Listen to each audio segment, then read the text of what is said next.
This is our league, and this is your league. From the 55-yard line on CFL America Radio and the Sports History Network. Stand by, 15 seconds to air. Stand by all cameras and videotape. Ready with your opening graphics. Stand by, Howard. Here we come, Frank. Ready, Don. Stand by audio, your opening music, and roll tape. Take tape.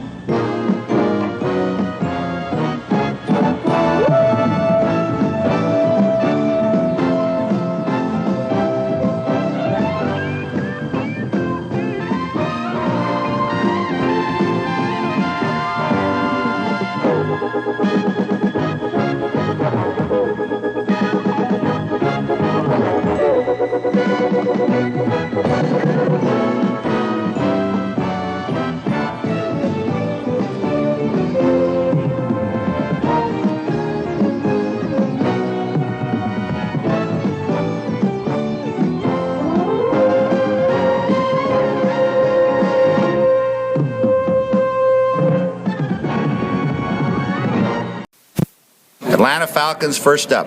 It was a brave new world, and it was the wild, wild west. There was no established field of sports representation then. It was a new profession. There wasn't a guaranteed right, so a team didn't have to engage in a negotiation at all. Could just cut it off. So there needed to be a change. The rules were so stacked against players. To my knowledge, it's the largest amount ever given to an athlete. I'm the number one pick. What the going on here? The San Francisco 49ers select Jerry Rice. There's always somebody looking to knock you off the pedestal. Aaron Rodgers will be solid. How far he drops is going to be the storyline of the day.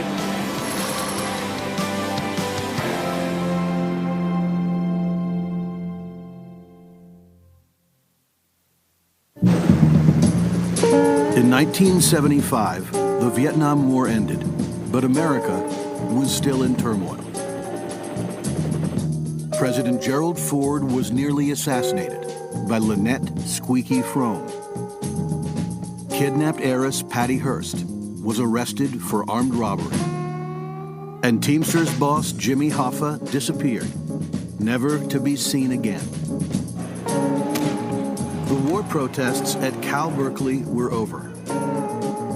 In 1975, one of those who had been in the midst of those campus riots was a young Cal law student. I was a dorm counselor in an undergraduate dorm in the early 70s while I was working my way through law school at Berkeley. It was a center of long hair, alternative substances, rock music, different dress, different political theories, resistance to the draft. And they moved the freshman football team into the dorm. And my job was to make sure one wall was left standing by the end of the year. I think he was just trying to get some free room and board. I know Leigh, I mean, he said, yeah, I'll take care of the, Norton Hall dorm. And that's where I met Leigh. And we instantaneously became friends. He sort of was like my big brother. Freshman Steve Bartkowski roomed down the hall from Steinberg. He was a multi-sport standout whose first love was baseball. Steve Bartkowski, who was an excellent power-hitting baseball player, also had a strong football arm. I hurt my elbow in football, and I had to bat left-handed most of the time. I'm a natural right-hander in baseball, and my average fell off. Home runs fell off, run production fell off. I said, well, I guess it looks like I'll have to be a football player. Despite being the #1 quarterback in all the land, Bartkowski's agent was a lawyer, provided to him by the university. I'd like to introduce the first player selected in the 40th Annual NFL Selection Meeting, quarterback Steve Bartkowski of the University of California. I remember seeing on the nightly news that Steve Bartkowski had been the first pick. And I was excited because I had been his dorm counselor. I don't foresee any problems, at all in signing a contract. My lawyers take care of that, and he knows how I feel about the thing. I just want to play the game. There was this kind of a snag that we'd hit. They just couldn't get the deal done, and so I was having dinner with Leigh one night. I said, Leigh, how tough can this be? I was first pick in the draft, seems like we can get this thing done. He said, well, it doesn't seem like it'd be too hard to me, you know. And I said, well, why don't you take it over? The 25-year-old Steinberg agreed. He had no experience and no idea about the shady band of agents he had joined. They would offer money, clothes, women to players. I'm not sure that one of the agents' wife wasn't involved as a lady of the night to procure the services of a player. I can remember Joe Gilliam talking about when he started being successful and suddenly all these people would come out of the woodwork, and he said you just couldn't trust any of them. You know, they all talk nice when in real life they want to screw your mama and blow up your house too. Some agents tried to swing two contracts, one for the player to sign and the other an inflated side deal where they would keep the money. Steinberg found himself stuck between greedy agents and the bottom-line NFL owners and GMs who resented them. There was a visceral anger that agents were involved at all. Why are you coming in and ruining our sport? For these owners, they were living on every penny that came into that team, and every penny out was like they saw out of their pocketbook. I got what I call a menial signing bonus, and my first year salary was $25,000. I said, I'm my number one pick. What the going on here? Well, Mr. Finks, let me go home and talk this over with my wife and see if that's enough. And he goes, Doug, you know what? I think that's a great idea. I think you need to go home and talk it over with your wife and see if I've offered you enough, because I'm going to go home tonight and talk it over with my wife and see if I've offered you too much. Most of the players had their parents represent them. When they called me in, I looked at my dad. I said, is it a fair deal? He said, son, I have worked all of my life, and I have never seen this much money on a sheet of paper. Would you please sign Robert Brazile, Jr. or Senior? You get drafted, you play for that team until they no longer want you, and you play for what they want to pay you. And the thought that someone from outside that world was going to come in and tell them much of anything was offensive to them. In the end, Steinberg got Bartkowski a $600,000 contract, easily topping the previous record deals of O.J. Simpson and Joe Namath. It was the richest rookie contract ever signed. I mean, it's meager. Guys running down on kickoffs now are making that. What I made in 4 years, they're making it in one. But everything's changed, you know, and yeah, Leigh broke the bank. It was the biggest contract in NFL history. It made huge headlines all across the country. People were flabbergasted that that amount of money could ever go to one player. Steinberg became a true agent of change. Player reps are now an established part of the game. The Cal Law student went on to become one of the most influential and respected agents of them all. Today's modern agent is best portrayed in Cameron Crowe's iconic movie, Jerry Maguire. In 1993, I got a call from a film director named Cameron Crowe, who asked if he could follow me around to pick up atmosphere and to understand the field surrounding a sports agent. Ben's agent, Leigh Steinberg, is on the phone, and it happens to be the Steelers. Is it biographical? No. Is it inspired by the time we spent together? I would say so. The genius of Cameron Crowe and Jerry Maguire as a movie, it allowed us to not only see the utilitarian value of agents, but it humanized them in such a way that you could see why someone would want not just a shrewd agent in his corner, but an agent who truly believed in the player. I'll tell you why you don't have your $10 million yet. You play with your head, not your heart. In your personal life, heart. But when you get on the field, it's all about what you didn't get, who's to blame, who underthrew the pass, who's got the contract you don't, who's not giving you your love. And you know what? That is not what inspires people. That is not what inspires people.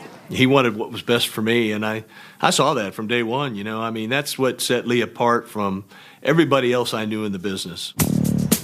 In 1975, a young quarterback and his dorm counselor changed everything. Powerful agents were here to stay.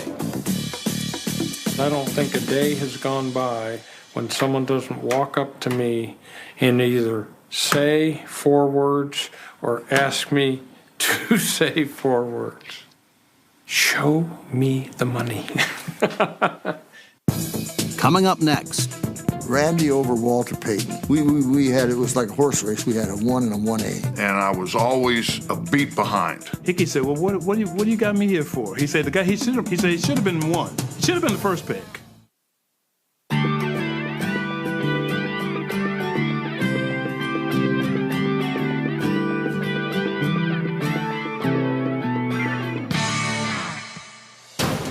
Super Bowl IX took place just 2 weeks before the 1975 NFL Draft.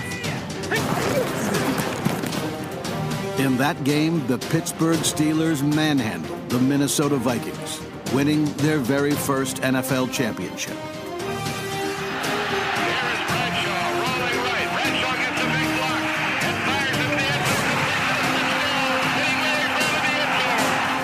Chuck Noll's budding dynasty was built through the draft. Only one starter in Pittsburgh's winning locker room had ever played for another NFL team. In a 6-year period from 1969 through 1974, the Steelers drafted 17 players who became starters and 9 who became Hall of Famers. And in the 1974 draft alone, in the first 5 rounds, they drafted 4 guys who became future Hall of Famers.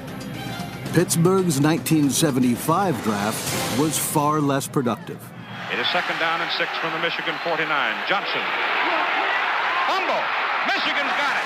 The Steelers set their sights on another defensive playmaker. That's Dave Brown, who knocked the ball loose from Johnson.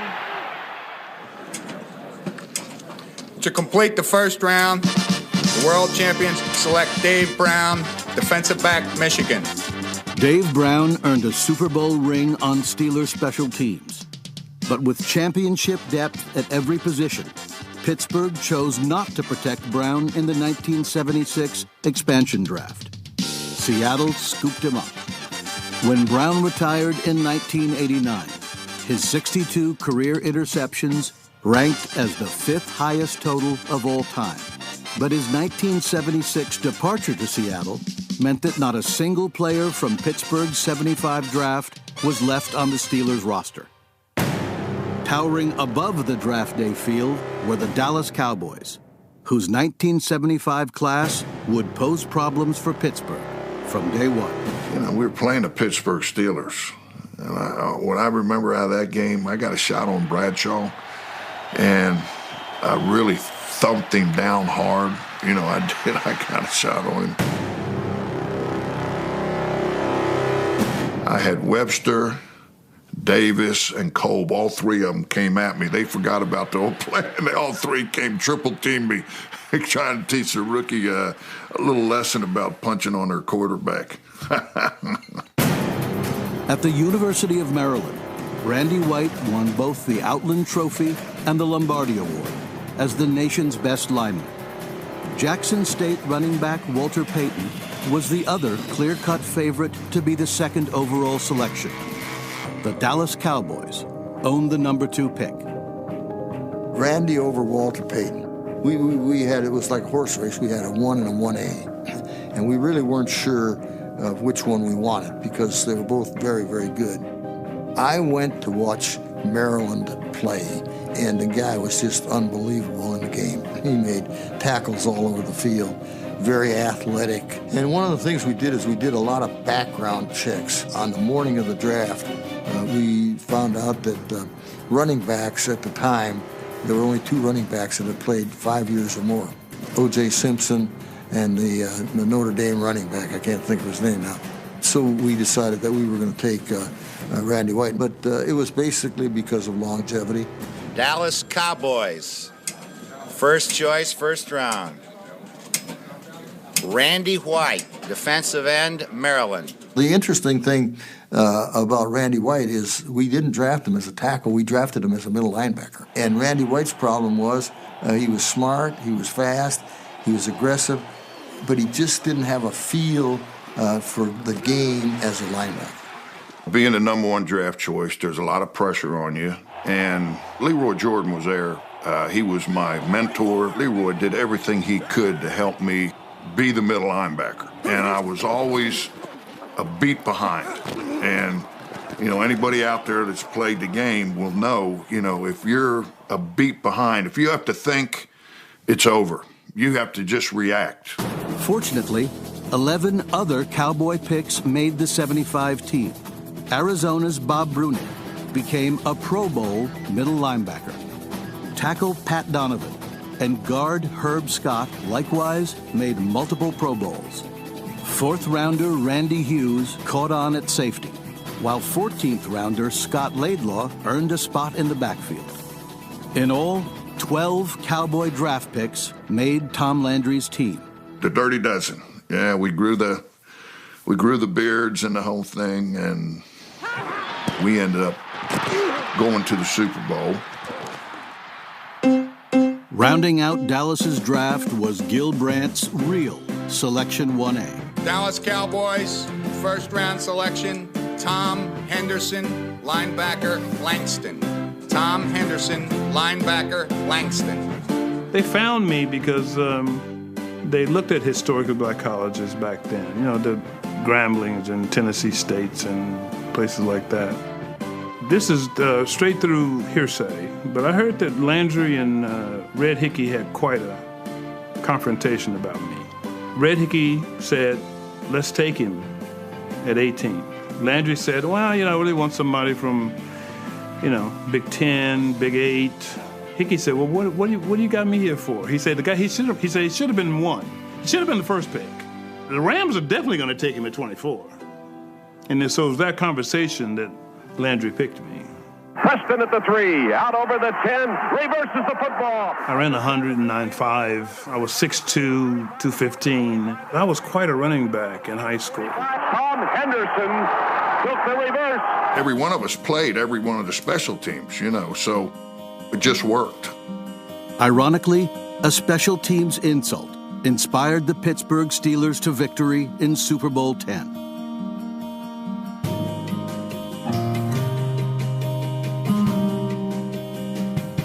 It was Pittsburgh's future Hall of Famers who had the final word. Bradshaw's back, he wants to throw. Now he fires for the bomb. And Lynn Swan going for it. Swan pulls it in for a touchdown on a bomb. Dallas's Dirty Dozen learned a valuable lesson. But they were young, and they would endure. You don't realize how much fun and how good of a time it was as you're going through it, but when you look back, man, what a great time in your life. Being one of those 12s was significant because a lot of us contributed to the success of the Dallas Cowboys. I think it was probably as good a draft as we ever had. Coming up next on Caught in the Draft. Not only Robert Brazile, but it wouldn't have been a lot of good athletes discovered. Walter Payton brought the pro scouts to Jackson, Mississippi.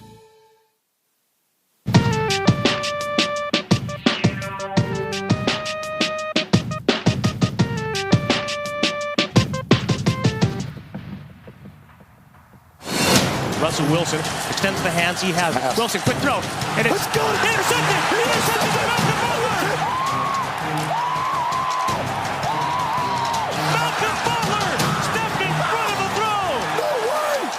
Oh no! Just an unbelievable turn with a rookie free agent out of West Alabama intercepting the ball on the goal line. The unlikely hero of Super Bowl 49 was Malcolm Butler from West Alabama. One of many small southern schools that have fed the NFL with talent for years.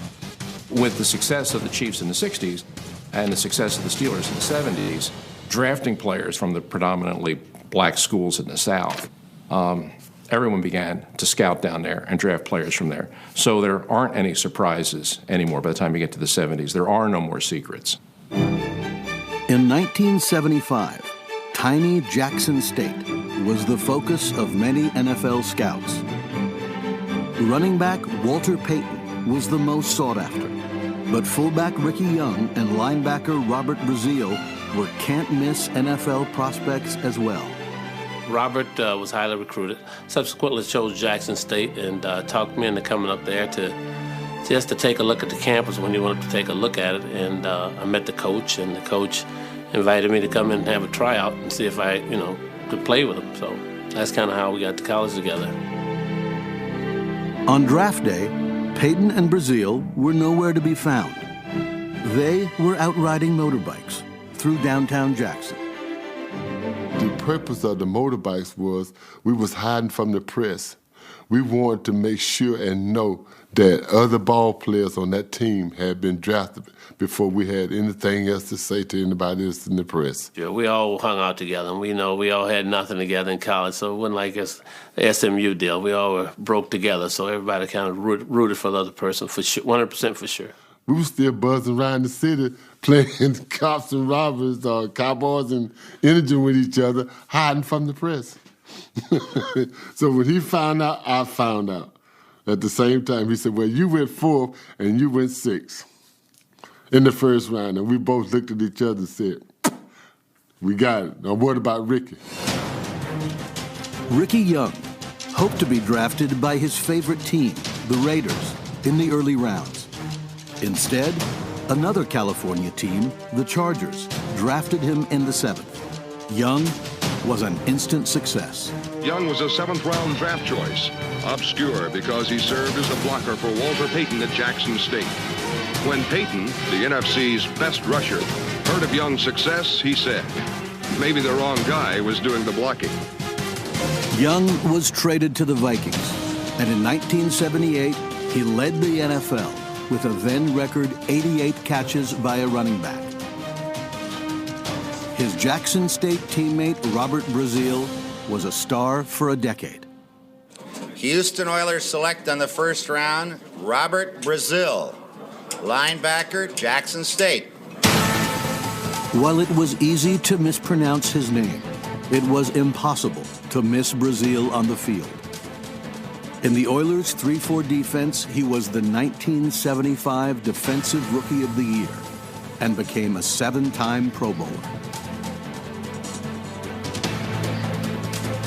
They always used to say I was a kid in the candy store or a bull in the candy store because I was a records abandoned, but I was just out there having fun. I smiled, tried to keep a smile on my face.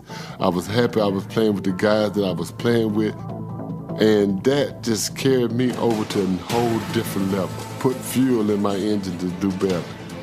Walter Payton joined Brazile on the 1970s All-Decade team.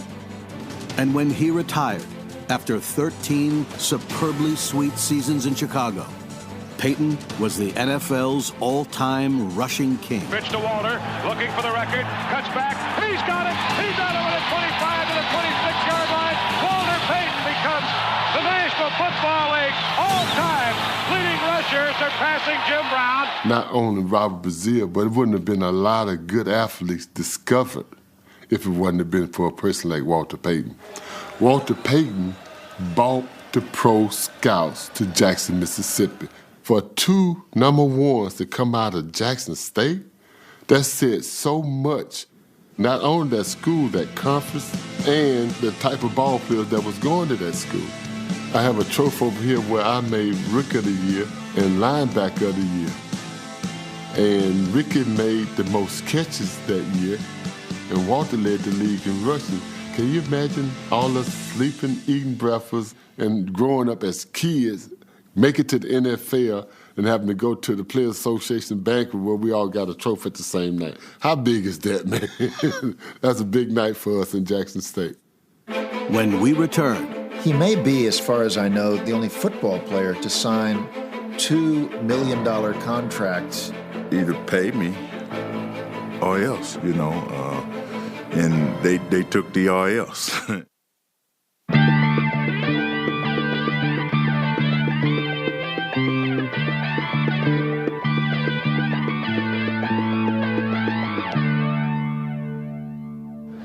The first round of the 1975 NFL Draft lasted just over 2 hours. With the 3rd overall pick, the Baltimore Colts selected University of North Carolina guard Ken Huff. bypassing future Hall of Famer Walter Payton. The Cleveland Browns used the 5th pick on University of Houston defensive end Mac Mitchell instead of Jackson State's Robert Brazile. At number 7, the New Orleans Saints opted for Purdue pass catcher Larry Burton rather than Oregon tight end Russ Francis or Tampa star Freddie Solomon. A trio of defensive tackles rounded out the top 10. Over 2 days and 17 rounds, a record 14 members of the University of Southern California Trojans were selected. Surprisingly, not one went in the first round. A list that included running back and return specialist Anthony Davis, who lost the Heisman Trophy race to Ohio State's Archie Griffin. In those days, people voted before Thanksgiving. Had they just waited when he scored 4 touchdowns in that 1974 USC Notre Dame game, he would have won the Heisman Trophy without a doubt. He hit the hole at full speed. I mean, he could go from 0 to full speed in a hurry. So he was courageous. He ran hard for a relatively small guy, and he was at his best in the big games. I mean, he was one of the great college football players of all time. Anthony was never going to be a every down back. He wasn't big enough. But he would have been a hellacious returner and probably would have been a real good wideout. We had 4 major owners, and one of them was there at the draft. And he was pumping Anthony Davis hard. So Charlie had to go for him, but it was not Charlie's choice. Davis was a controversial second-round pick. Very disappointed.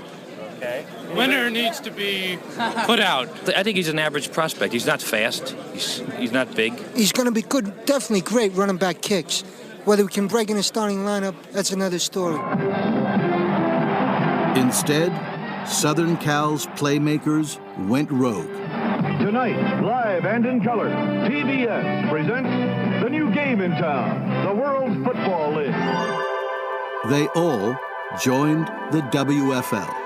They approached us, all 3 of us, as kind of a package deal. You know, Anthony got more money, a lot more money than I did, and so did Pat. But they liked the idea of bringing all 3 of us in and got some real positive PR.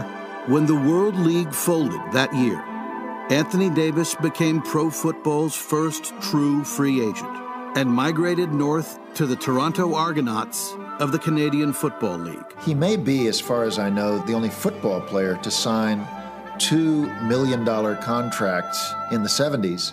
Neither of them in the NFL, by the way. He had a agent named Michael Trope, T-R-O-P-E. Trope called from a hotel in Toronto and said we're going to sign, and he mentioned the figure, and it was a lot. It was a lot more than anybody in the NFL would pay. And I said, well, don't do anything until I get there. Keep him there and let me talk to him. He said, no. After a lost year in Canada, Davis joined John McKay's Tampa Bay Bucks, and by 1978 was out of football. And so he made a lot of money. In the mid-70s, free agency was not the norm. Pittsburgh's success was due in large part to the absence of player movement. Teams built strong through good drafts, played for championships. There are 27 teams in pro football.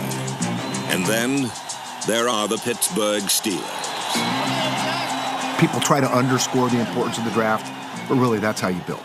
The best organizations, long-term, it's all about the draft. You got to hit on your picks. The 4 small college defensive linemen at the heart of Pittsburgh's legendary Steel Curtain were selected over a 4-year period. In 1975, San Diego drafted 3 stud linemen in a single morning. Gary Big Hands Johnson from Grambling, Louis Kelcher from SMU, and Mean Fred Dean from Louisiana Tech.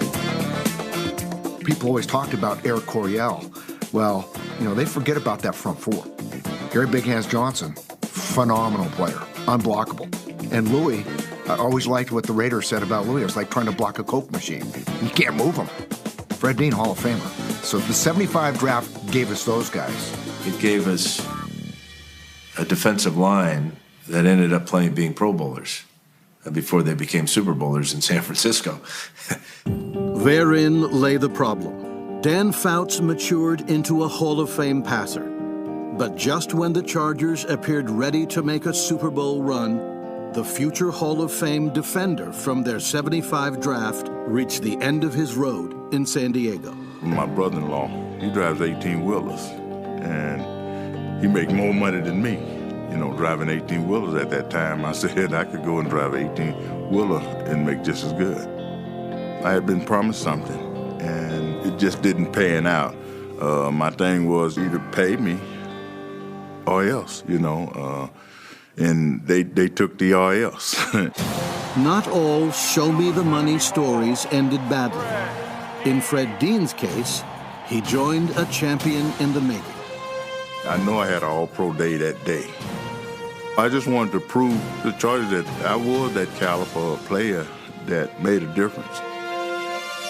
Changing teams resulted in Super Bowl rings for Fred Dean, and he was not alone. Miami's second-round pick in 1975 was a Tampa University quarterback turned wideout named Freddie Solomon. After 3 years with the Dolphins, he joined the 49ers. Solomon, he's at the 10, the 5, a touchdown for San Francisco! For 6 seasons in New England, the Patriots' top pick in '75, Russ Francis, was Steve Grogan's go-to guy. He came out of retirement to join the Niners. Hope the man is trying for a touchdown, 49ers! And among the pass rushers helping Fred Dean derail Dan Marino in Super Bowl 19 were Dean's defensive line teammates from San Diego's 1975 draft. I love those guys, and I didn't really want to go. But the bottom line is sometimes the grass is green on the other side. Still to come on Caught in the Draft. I knew in my mind I only had one shot at this. I was going to line up every play and look out. I'm coming up, and I'm going to hit somebody as hard as I can every single play.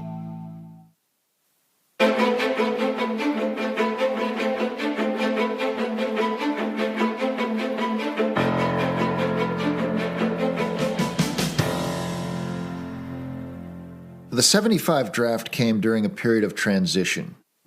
Almost every team in the NFL is in a scouting combine, scouts cross-checking, things that just were not common in the 60s. That, to me, was what I think of when I think of the '75 draft. Agents of change haven't always changed things for the better. There are only 7 rounds in today's draft, so 15th round long shot Cinderella stories no longer exist. Once you get past the 10th round, there are actually sometimes some organizations have people inside the office, secretaries, janitors, people that work there, painting, open the doors in the morning. They'll let them go ahead and make some choices of players that are actually going to get drafted in the 12th, 13th, 14th, 15th, 16th. Doug Plank was a special teams player from Ohio State. Roland Harper was a blocking fullback from Louisiana Tech. Oregon's George Martin was talented on both sides of the ball. I'd gotten a phone call from the New England Patriots because they wanted me as a tight end, which was my natural position. But unfortunately, my teammate, Russ Francis, was drafted ahead of me, and then we kind of had radio silence from the NFL until I was actually selected by the Giants in the 11th round. There was literally no team that contacted me whatsoever. I wasn't looking for an agent, and no agents were looking for me. It's draft day, everybody's getting phone calls, and then the end of the day, I got no phone calls. So it was like, okay.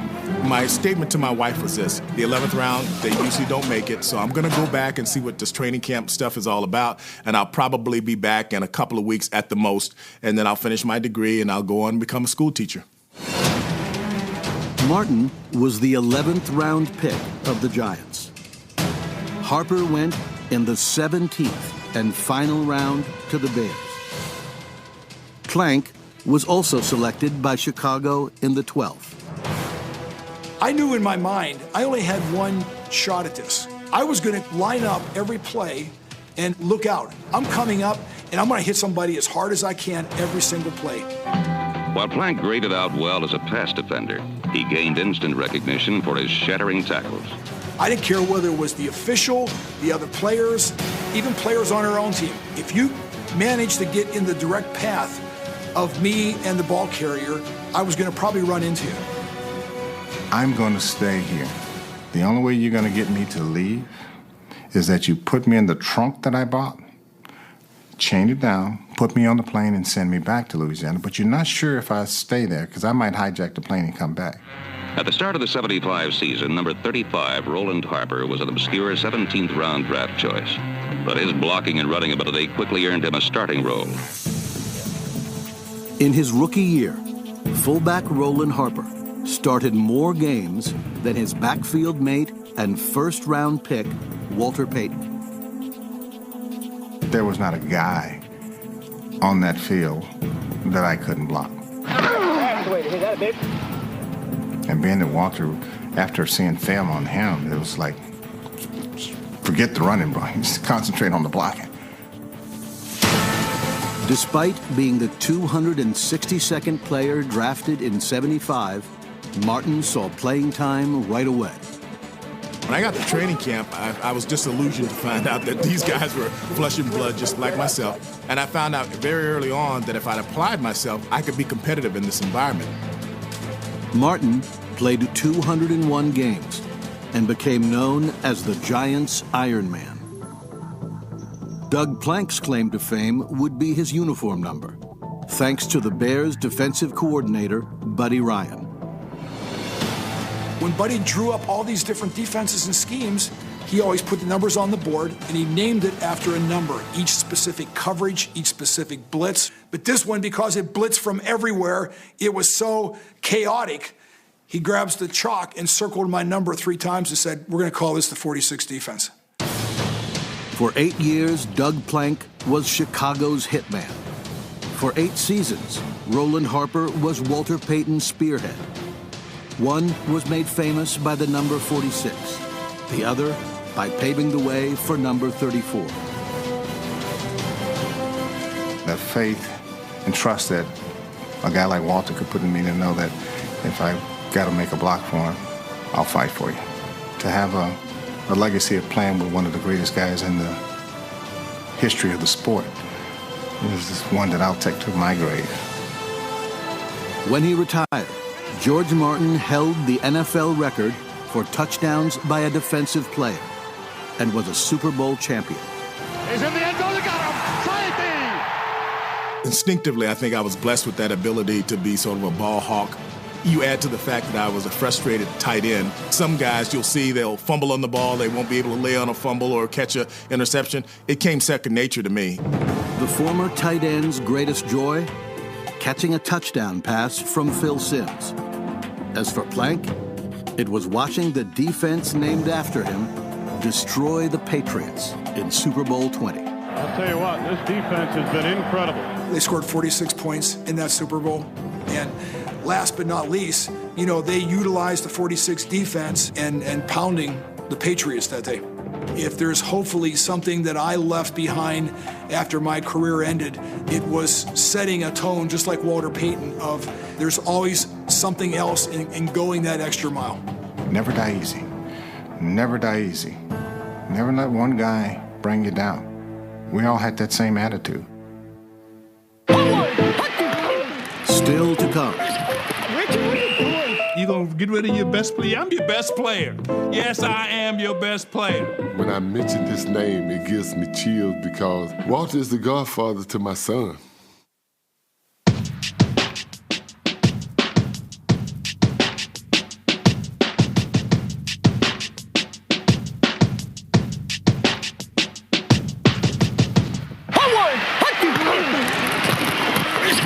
Richard, what are you doing? Come on, man, let's go. The top pick in the 1975 draft retired as Atlanta's all-time leading passer, the first of many Leigh Steinberg clients. A list that includes dozens of first-rounders and 7 Hall of Famers. More than anybody else, Leigh Steinberg legitimized NFL player agents. I wanted to represent athletes who had some idealism, some ambition, who were willing to go back to the high school community, set up a scholarship fund, retrace your roots, be bonded so people can know you for the quality of your character. Steinberg's other client in '75 was a Harvard man, Bengals wide receiver and punter Pat McAnally. I just loved his dreams of changing the world and exploring possibilities, using football to have those chances, and that's how he got me, and I'm happy I made that decision. At a 1975 college all-star game practice, Randy White wanted some answers. Out of the blue, Randy yells out, "Hey, Harvard, what did your line average?" And I said about 3.7. And of course, Randy didn't get it, but everybody else did. The report, that really did happen. I remember he was trying to embarrass me. McAnally, 84 from Harvard. 6'6" is in at the wide receiver position left side as Bartkowski has time. 100. He's got McAnally wide open. So I had the highest moment of my life and the lowest when I caught my first pass and scored a touchdown. But then I think they were embarrassed and tackled me in the end zone and broke my leg. But I'm smiling, beaming, because what a moment, you know. And Walter Payton came and visited me. And, you know, he said, you know what, take this year off and you're going to make it next year. And that really meant a lot to me. It still gives me chills, actually. Football is a physical game, and I've always played it physically, and I just try to get excited and go out and play as hard as I can and do everything I can to help us win. In his second NFL season, Steve Grogan ran for 12 touchdowns, a quarterback rushing record that stood for 35 years. Grogan lasted 16 seasons. You know, things in life sometimes work out, and I was in the right place at the right time and took advantage of it. The Denver Broncos used their fourth-round pick to acquire Minnesota star Rick Upchurch. In his second year, Upchurch equaled the single-season record for punt return touchdowns and earned the affections of a brilliant young political scientist named Condoleezza Rice. She and I dated for a while, and sweetheart of a person, very smart, knew football backwards and forwards. And she said to me, she says, one day, I want to be commissioner of the National Football League. And she's pretty close to it. I mean, tell you what, she's pretty close to it right now. Upchurch, Grogan, and McAnally all played in a Super Bowl. Randy White played in 3 of them and was co-MVP in number 12. To me, all that meant was now you got the pressure on you. You know, it's hard to get to the top. Then once you get to the top, it's harder to stay there. And no matter how much success I had or what I was going through, I would always set my goals higher that next year. That next season, the pride of the Dirty Dozen was voted Defensive Player of the Year. He was the dominant force on America's team, the winningest franchise in football during the 1970s. They just couldn't beat the Steelers when it counted. And he's going to Swan, and Swan makes his circus catch in the end zone. Super Bowl 13 would be the last for the Dirty Dozen. The man they called Manster played another decade, then joined Walter Payton and Fred Dean in the Hall of Fame. Thomas Henderson lasted just one more season in Dallas before he wore out his welcome with head coach Tom Landry. My parting words to him. Well, you know what? No more Super Bowls for you, buddy. You know, you talk team. Is this team? You gonna get rid of your best player? I'm your best player. Yes, I am your best player. You gonna get rid of your best player and you're gonna win, huh? What happened in San Francisco?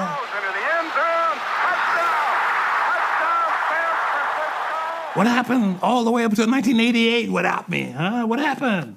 So. He made some bad choices along the way, but a great teammate. Thomas was a guy that could have been in the Pro Football Hall of Fame. From the draft class of '75, Payton was the first player so honored. Walter Payton was all about fight. When he would come through the line of scrimmage, he wasn't going to go just break to the open area. He may run over you in the process.